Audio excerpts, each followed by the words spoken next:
Hey everyone, welcome back. We're diving into relationships today. Looks like lots of you are really interested in how sex and personal growth, sometimes they kind of clash. Yeah, for sure. And we actually have some real couples to make this less abstract. We're going to be hearing about Ken and Barbie, Sue and Joe, Colleen and Anthony, and Kate and Paul. Wow, that's a lot of I couples. know, right? Each couple shows a different side of these problems everyone has. And just so you know, we aren't here to give you 5 easy steps to fix everything. Right. What we're trying to do is look deeper at why these struggles happen in relationships so you can kind of connect it back to your own life. It really is fascinating how many couples get stuck around, sex and intimacy. Yeah. And usually it's part of a bigger pattern in how they relate to each other. Totally. One of the sources actually uses this term, normal marital statism, Oh, yeah. which sounds kind of formal, but I think it gets at something important about the unspoken expectations and, who has the power in the relationship and how that affects the sex life. Absolutely. It sounds clinical, but it's a real thing. So normal marital statism is when couples kind of get locked into roles about sex, but they never actually talk about it, Right. which makes everyone resentful and frustrated and like they're stuck. Yeah, that stuck feeling, I think a lot of people know what that's like. Could you give us an example of how this actually happens with a real couple? Yeah, definitely. So let's look at Ken and Barbie. Barbie pretty much always avoids starting sex. So Ken feels like he always has to be the one to make the first move. Oh, I can already see how that would make both of them resentful. Yeah, Ken's gonna feel like Barbie doesn't care about what he wants, and Barbie's probably feeling pressured. exactly. And that's how this normal marital statism just makes things come to a standstill. But it's not just about like he wants this and she wants that. Hmm. We need to look at why Barbie doesn't want to start things. Right. It's tempting to just focus on the surface of the problem, but there's Mhm. always a reason behind how people act. Right. So for Barbie, maybe it's, all the messages she got growing up about how women are supposed to act around sex. Mhm. Or maybe it's from something that happened to her. Whatever it is, it's not just her being picky. Usually it's something bigger than that from our culture or our past. Totally. It's like we all have these rules in our heads about how to be in a relationship, and especially around sex, that we don't even realize are there. Exactly. Those rules can be really powerful even if we don't know they're there. And sometimes couples, they try to fix things by making these agreements. But a lot of times it backfires and actually makes things worse. It's like what they call the devil's pact. Devil's pact. That sounds scary. What is that? It's basically when you try to fix a problem but end up making it worse. Like with Ken and Barbie, maybe they agree that Barbie will be more open to sex if Ken asks like twice a month. Oh, I can see where that's going. That doesn't solve the real problem. And now Barbie's probably feeling even more pressure because she's supposed to be in the mood on those days, whether she is or not. Exactly. And Ken, he might start to resent having to stick to his schedule and wonder if Barbie really wants him or is just doing it because she has to.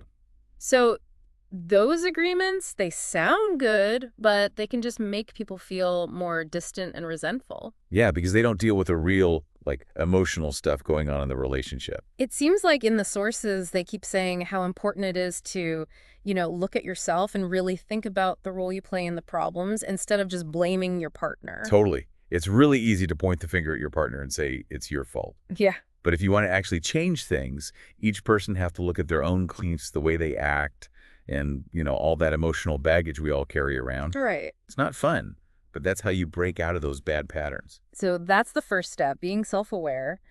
But are there any tools or frameworks that can help us deal with these complicated relationship dynamics? Yeah, one of the sources talks about this thing called the 4 points of balance. I know it sounds kind of abstract, but it's basically a set of skills, Yeah. to help you navigate all the difficult emotions and stuff. Okay, I'm listening. What are the 4 points of balance? So the first one is solid, flexible self. Yeah. That means being able to stay true to yourself even when things are really intense or you're fighting. Yeah, I can see how that's important. Not letting yourself get lost in the argument, but staying connected to what you believe and what you need. Exactly. The second one is quiet mind. This is about dealing with anxiety so that it doesn't, like, control how you act and react. Right. It's about finding that inner peace even when things are crazy. I like that. I know for me, when I get anxious, I tend to overreact or do something without thinking. So quiet mind is about being able to notice those anxious thoughts and feelings, but not let them boss you around. Exactly. The third one is golden heart. Hmm. This one's about, like, approaching things with compassion and trying to understand where your partner is coming from, even when it's hard. Right. Choosing empathy over being judgmental, both for yourself and your partner. It's like looking through those rose-colored glasses, but for your heart. Uh-huh. I like that. And then the last one is grounded responding. That means reacting in a way that fits the situation, not overreacting to things or getting swept away by emotions. I'm seeing a theme here. They all seem to be about like managing your emotions and being self-aware. You got it. The 4 points of balance are basically a guide to becoming more emotionally intelligent, both on your own and in your relationship. All right. It's not about pretending you don't have feelings. Yeah. It's about learning how to respond to them in a way that is skillful and kind and, helps you stay connected to your partner. It's like they're giving you tools to build that resilience emotionally, which we all need to deal with the ups and downs of relationships. That's a great way to put it. It takes time to develop these qualities, but it's so worth it. It lets you be more fully present for yourself and your partner, even when things are tough. It reminds me of that Rumi quote, "The wound is where the light enters." Like it's through the hard stuff, the arguments and discomfort, that we grow and become better versions of ourselves. Such a good reminder. And it leads us to another important idea from the sources about how relationships are, like these crucibles for personal growth. Okay, tell me more about that. How do relationships help us grow? Well, think about it. When you're in a close relationship, you're always being challenged to look at your blind spots, the things you're insecure about, and the things you believe that hold you back. Your partner, they don't mean to, but they're like a mirror, showing you parts of yourself you might not want to see. Yeah, that can be exciting but scary too, right? It's like you're being pushed outside your comfort zone and you have to face things about yourself that you'd rather keep hidden. Exactly. It can be uncomfortable, but that's also how you change and transform. It's through these tough times, the conflicts and arguments, that we get the chance to learn and grow and become more truly ourselves. Can you give us an example of how this happens for a real couple? Sure. Let's look at Sue and Joe. They have this classic back and forth dynamic where one wants to connect and the other pulls away. Oh, that's so common. Yeah, the pursuer-distancer thing. So Joe, he really wants deep connection and intimacy. And Sue, she gets anxious when things get too close and starts blaming. I can imagine that creates a lot of frustration and hurt for both of them. It does. But it's important to see that in this painful pattern, there's a huge opportunity for growth. Joe, he's being challenged to understand why he needs connection so much and find healthier ways to ask for it. And Sue, she's being pushed to face her fear of intimacy and learn how to be vulnerable. So it's not about blaming either one, it's about realizing they both play a part in keeping this dynamic going. Right. The main point is growth usually comes from going through those tough times and disagreements, not trying to avoid them. And sometimes things have to get really bad before real change can happen. They call it reaching critical mass, right? Like that point where things are so intense, something's got to give. Exactly. Like a pressure cooker, all that heat builds up until it explodes, and then things change. Thinking of Sue and Joe again, I'm guessing they hit critical mass at some point? Oh, yeah. It happened when Sue said she wanted a divorce. Whoa. That was a wake-up call, not just for Sue, but for Joe, too. I bet. It's like all the stuff they hadn't been saying out loud just bursts out and they have to face the reality of their situation. Exactly. And as strange as it sounds, this crisis actually made it possible for them to change in a big way. Joe finally had to look at how he was always chasing after Sue and how that was part of the problem. And Sue had to see what her pulling away was doing and decide if she really wanted to be with Joe or not. It's like when a butterfly finally breaks out of its cocoon. Right. It's messy and uncomfortable, but something new is born. I love that analogy. Critical mass might sound bad, but it's often the thing that sparks the biggest growth and change. So what happens next? Like, are there any tools or practices that can help couples rebuild after a crisis like that? That's what we'll talk about in the next part of our deep dive. We'll look at some really practical things couples can do to build more intimacy and connection and feel more satisfied in their sex lives. Sounds good. It's amazing how going through something really hard can be what pushes you to change, you know? Like you have to face those patterns you've been stuck in and decide if you're going to stay that way or try something different. Yeah, it's like they say, you can't fix a problem using the same thinking that caused it. Sometimes it takes like a total shakeup to get us out of those old habits. Exactly. Yeah. And the sources you sent, they have some great ideas for how to reconnect and build a stronger relationship after you hit that critical mass. One that really stands out is called hugging till relaxed. Hugging till relaxed. Okay, tell me more. It might sound simple, maybe even kind of cheesy, but the power's in how simple it is. Basically, you and your partner stand facing each other, hug, and just hold on to each other until you both feel completely relaxed. Just hugging, like no talking or anything. That's the point. You get rid of all the distractions and just focus on feeling that physical and emotional connection. I bet that would feel really grounding, especially after a fight or when you've been feeling distant, like hitting the reset button for your nervous system. Exactly. It's about regulating that nervous system, calming down that fight or flight response, and creating a feeling of safety and security in the relationship. There's this couple in one of the sources, Juanita and Larry. They used this to get over years of avoiding sex. They said just holding each other helped them slowly start to trust and feel close again, both physically and emotionally. So it's like using touch to build an emotional bridge. I love that. What if hugging is just too intense or brings up bad stuff for one or both people? That's a good point. It's super important to go at your own pace and respect each other's limits. If hugging's too much, you can start with something smaller, like holding hands or sitting close. The main thing is to find that level of touch where both of you feel safe and cared for. It's about paying attention to your body and your partner's cues and finding that sweet spot where you both feel comfortable and connected. Exactly. And as you keep doing hugging till relaxed, you might find you can hug longer or even a little tighter, sinking deeper into that feeling of relaxation and closeness. It makes me think of that other practice from the sources, heads on pillows. It seems like it builds on that same idea of touch creating intimacy. You're right. Heads on pillows takes that connection even deeper. It's where you lie down facing each other, heads on pillows, close enough to keep eye contact. That sounds so intimate. I can only imagine how intense it would be to hold eye contact for that long, how vulnerable and connected you'd feel. It is. Juanita and Larry, the couple we were just talking about, they said this brought back that feeling of intimacy and closeness that had been missing. Looking into each other's eyes for that long let them truly see and be seen, which they hadn't felt in years. It's like you're looking right into each other's souls, past all the walls and masks we usually put up. Exactly. It's about being real with each other, Yeah. showing up as you are, vulnerable and authentic. And as you do heads on pillows, you might notice a deepening sense of trust, empathy, and emotional connection. It's amazing how such simple things can change a relationship so much. It's like rewiring your brains to be more intimate. That's what's happening. And that brings us to another powerful practice, feeling while touching. It sounds obvious, but it's a totally different way to think about intimacy. Okay, what's so different about feeling while touching? It's about bringing mindfulness to how you touch. Instead of focusing on technique or what you're trying to get from it, it's about slowing down and really experiencing the sensations. Being present in your body and paying attention to what you feel without judging it or expecting anything. So it's like switching from autopilot to being fully aware and in the moment, right? Instead of just going through the motions, you're actually tuning in to every little nuance of touch. Exactly. And that shift can completely change how you experience intimacy. Juanita and Larry, they said this helped them rediscover a sense of pleasure and connection they thought was gone. By slowing down and really savoring each touch, they reconnected with their own bodies and with each other in a whole new way. It's like you're teaching your senses to appreciate the beauty and intimacy of touch instead of getting hung up on how well you're doing it or what's supposed to happen next. Exactly.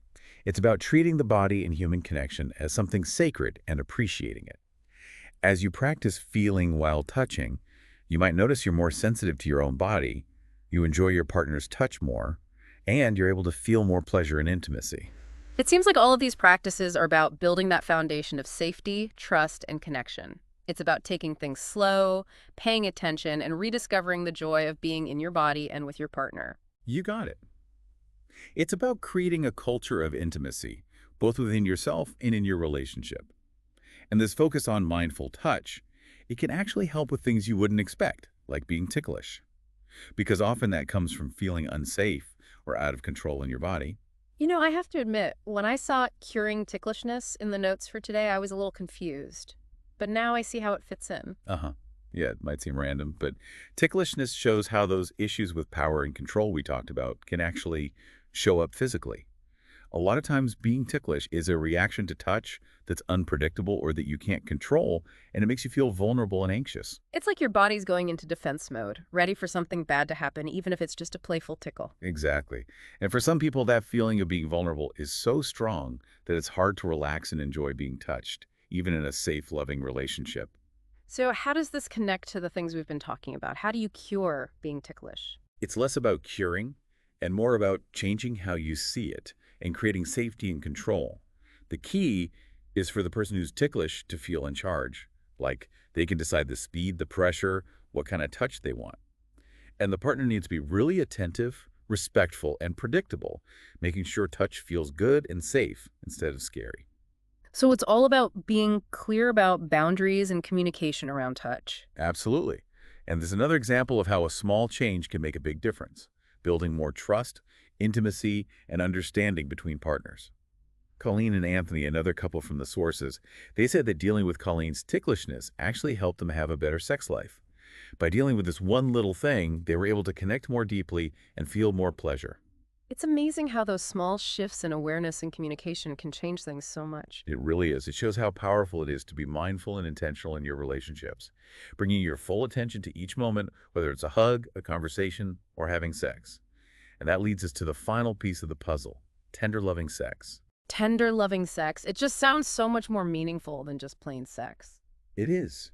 It's about bringing intention, presence, and emotional connection to your sexual experiences. Hmm. Kate and Paul, the last couple in the sources, they really show what this looks like. They were able to take their relationship from frustrating and distant to one with deep intimacy and fulfillment. I'm curious to hear more about their journey. What were some of the biggest changes they made? They started by using the practices we've talked about, hugging till relaxed, heads on pillows, feeling while touching, to build a foundation of emotional and physical closeness. As they got more comfortable with touch and intimacy outside the bedroom, their sexual experiences naturally became better and more connected. They started having sex more often, and both Kate and Paul found it easier to reach orgasm. That makes perfect sense. It's like they created this fertile ground for intimacy to grow. They weren't just trying to fix their sex life, they were building a deeper connection on every level. Exactly. They shifted their focus from performance and pressure to being present and enjoying the pleasure. They learned to be open about what they needed and wanted, and to really appreciate each other's bodies and souls.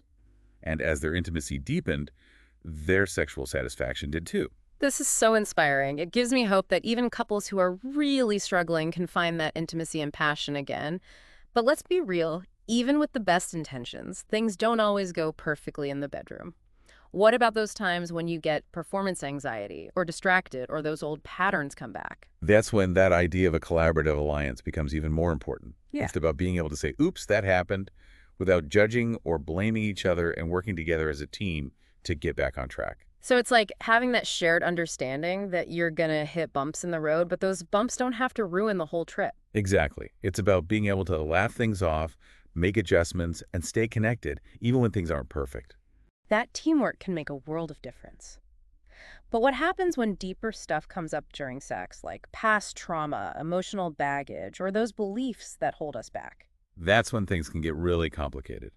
It's important to remember that sex can be a trigger for emotional wounds that haven't healed. It's like all those vulnerabilities and insecurities we try to hide come rushing to the surface. Exactly. And it can be overwhelming, making you defensive, shut down, or even bring back those traumatic memories. The practices we've been talking about, hugging till relaxed, heads on pillows, feeling while touching, Hmm. they can be really helpful in creating safety and grounding when those deeper issues come up. So it's like having a safe space to come back to when things get too intense, a way to reconnect with your body and your partner and calm those emotions. Exactly. It's about creating a space for healing and intimacy, Mm. where you both feel supported and empowered to explore those deeper parts of yourselves. But what if those deeper issues are too complex or upsetting to deal with on your own? When is it time to get professional help? That's a great question. And remember, there's nothing wrong with asking for help from a therapist or counselor who specializes in sex and relationships. Sometimes you need someone outside the situation to help you unpack all that and see things more clearly. Absolutely. A good therapist can teach you tools and strategies to work through those challenges in a healthy, productive way. Well, this has been an amazing conversation. We've covered so much, from normal marital statism to tender loving sex and everything in between. But I'm curious, what about the science behind all this? How do these practices actually change our brains and our ability to feel desire and connection? That's where it gets really cool. Neuroscience is showing us that practices like hugging till relaxed and heads on pillows can actually rewire our brains to be more intimate and connected. Okay, now you're talking my language. Tell me more about this brain rewiring. When we do these practices, we're activating the parasympathetic nervous system, which is the part that controls relaxation, rest, and digestion. This helps to balance out stress and anxiety, which can kill desire and arousal. So it's like calming the storm in our brains so those feelings of intimacy and connection can come back. Exactly. And the more we do these practices, the stronger those neural pathways get that are connected to relaxation, bonding, and pleasure. It's like we're creating a cycle in our brains where intimacy leads to more intimacy. Exactly. And this can have a huge impact on our relationships, our sex lives, and how happy we are overall. Studies have shown that things like hugging and cuddling release oxytocin, which makes us feel trust, connection, and a sense of belonging. So it's like we're getting a natural dose of a love potion when we do these practices. Kind of. And oxytocin also calms the nervous system, which reduces stress and anxiety even more. It's like a win-win. You feel good and improve your brain chemistry at the same time. This is so hopeful. It shows that we're not just stuck with our biology or our past experiences. We can change our brains, our relationships, and our lives for the better. Absolutely. And the more we learn about the science of intimacy, the more power we have to create the relationships and lives we want. This has been such an eye-opening look into the world of relationships, sex, and personal growth. We've covered so much, but I'm sure there's always more to learn. Before we wrap up, I want to go back to that question we asked earlier. What kind of meaning do you want to bring to your sexual experiences? It's something that's worth thinking about. It is, and it's a question only you can answer. What if we started seeing our sexual experiences as chances to connect, grow, and maybe even have a spiritual awakening? What if we saw them as a way to become more intimate with ourselves, our partners, and even something bigger than ourselves? That's a beautiful way to think about it. It's about changing how we see sex. From a performance or something you have to achieve to a journey, a dance, a celebration of life. And it's about bringing all of who you are to the experience, your body, mind, heart, and soul. This has been such a deep and meaningful conversation. I feel so inspired and empowered by all these insights. Me too. It's been a pleasure sharing this deep dive with you. And to you, our listener, we encourage you to keep exploring these ideas, try out the practices we talked about, and keep learning about your own unique path to intimacy and connection. You get to create your own journey. It's just amazing to think about how much healing and change can happen in these close relationships. It's like we're all carrying around these tender, vulnerable parts of ourselves, and when we actually share them with someone else, that's when the real magic happens. Totally. It's those moments when you're both being vulnerable that you really connect, and not just physically, but like on a deeper level. And it's not always easy, is it? It takes guts to let someone see those parts of you that you usually keep hidden. But the sources you shared, they really stress that we don't have to do this alone. We need each other, we need support, and we have to be willing to open up, be honest, and let ourselves be vulnerable. Exactly. Like they say, vulnerability is the birthplace of connection, belonging, and joy. When you let someone truly see you, it creates this understanding and empathy that can actually heal old hurts and make you feel really close. And that's what a true collaborative alliance is all about, isn't it? Creating that safe space where both people feel comfortable taking risks, being themselves, and supporting each other's growth, even when it gets messy. Right. It's about moving past blaming each other and those power struggles and creating a shared vision for your relationship, a commitment to growing and healing together. It's like saying, hey, we're in this together. We're going to face the tough stuff as a team, and we'll come out stronger on the other side. And that's what makes tender loving sex so powerful. It's not just about the physical act. It's about that emotional, spiritual, even intellectual connection you build together. Yes, it's about bringing your whole self to the experience, Yeah. your joys, your pains, your fears, your desires, and sharing those with your partner in a way that feels safe, real, and deeply satisfying. And remembering that intimacy isn't a finish line, it's a journey. You'll have good times and bad times, unexpected twists and turns along the way. But that's part of what makes it so exciting, right? It's this constant process of discovering, growing, and becoming closer. I love that way of looking at it. It's not about reaching some perfect state of intimacy, but about enjoying the ride with all its bumps and imperfections. And that's where those practices we talked about, hugging till relaxed, heads on pillows, feeling while touching, become so important. They're not just techniques.